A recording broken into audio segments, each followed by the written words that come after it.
Autarch Silas's skin had been doing something Fleetmaster Kalen had never seen before. Not the slow amber pulse of contemplation. Not the cold blue lattice of command authority.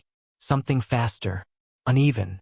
A pattern that flickered at the edges of his chromatophore clusters and didn't complete its cycle before the next one started. Kalen had served under the Autarch for 19 years. He had no name for that pattern. He filed it away and returned his attention to the tactical display. 20 battle cruisers. 1 Terra Nova dreadnought. The math was obvious. What happened next was not. What you're about to hear is the account Fleetmaster Kalen submitted to the Celestial Ascendancy War Council. The part they never made public. Stay close to this.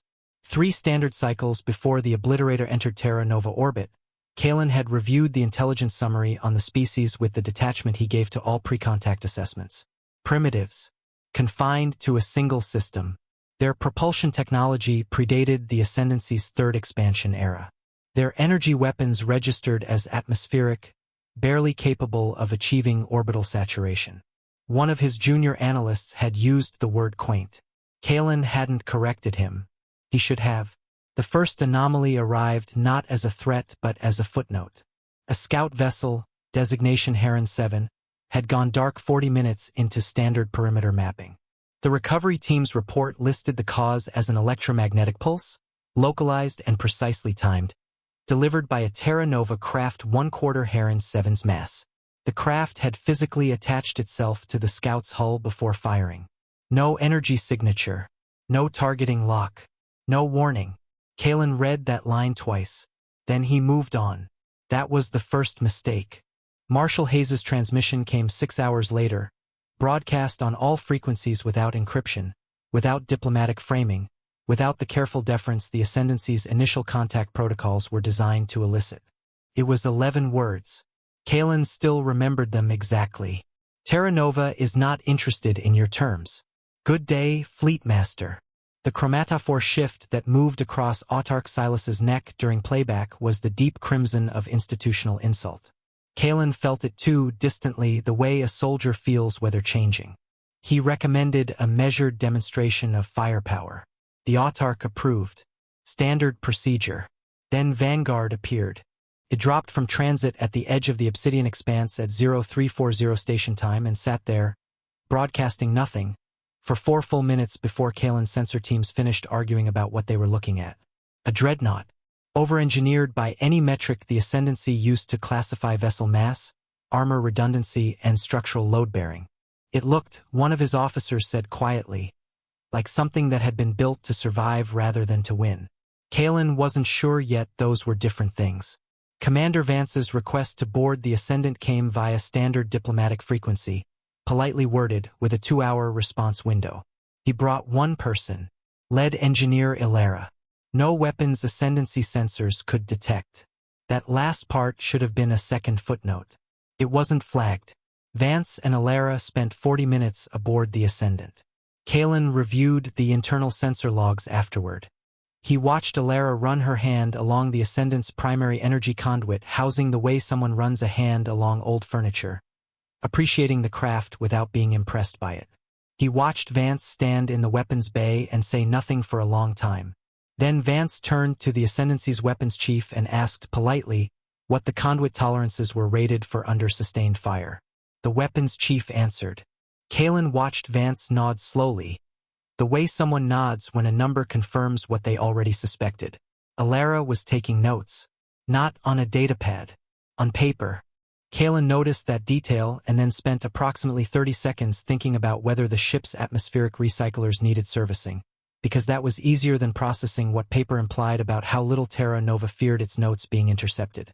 When they left, Vanguard powered its weapons array. Not fired. Powered.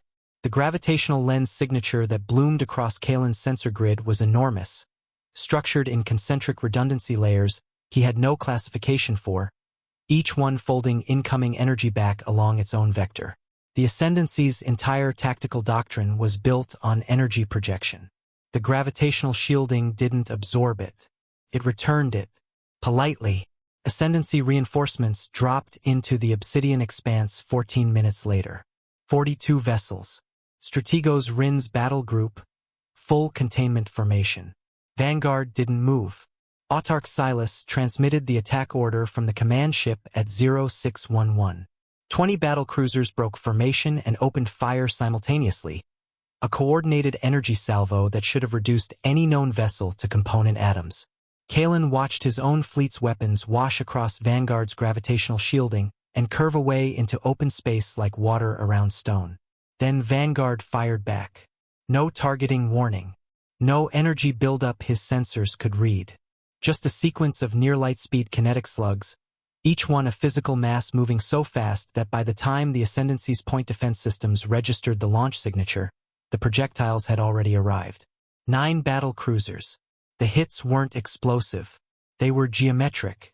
Clean entry points, catastrophic internal pressure failure, drives gone, life support intact. Whoever designed those trajectories had been aiming to disable, not to kill, and Kalen understood with cold, sudden clarity that this was a demonstration, not a battle. The distinction made it worse. He was composing his damage report when he noticed his hands. The chromatophore clusters across his knuckles had shifted to a color he associated with awe, involuntary and humiliating, the kind his body produced without consulting him. He filed the report anyway. 17 decoy signatures bloomed across every major Ascendancy trade route within the hour. Not ships. Signals, calibrated to read as dreadnought-class vessels on every sensor array the Ascendancy operated. The message required no translation. This was what Terra Nova looked like when it was taking its time. Commander Vance presented the terms. A democratic galactic confederation. Equal representation. No tribute. No submission. Autarch Silas accepted. Kalen watched the Autarch's skin through the transmission feed. The crimson of institutional insult was gone. The amber of contemplation was gone. What remained was a pattern Kalen had seen only once before, in a junior officer the moment he understood, truly understood, that the engagement he had walked into was never going to end the way he had planned. There was no word for it in the Ascendancy's diplomatic vocabulary. There probably should have been. The Autarch's chromatophores held that pattern for a long time after the transmission ended. Still flickering. Still not completing their cycle. Still trying to find a color for what Terra Nova was.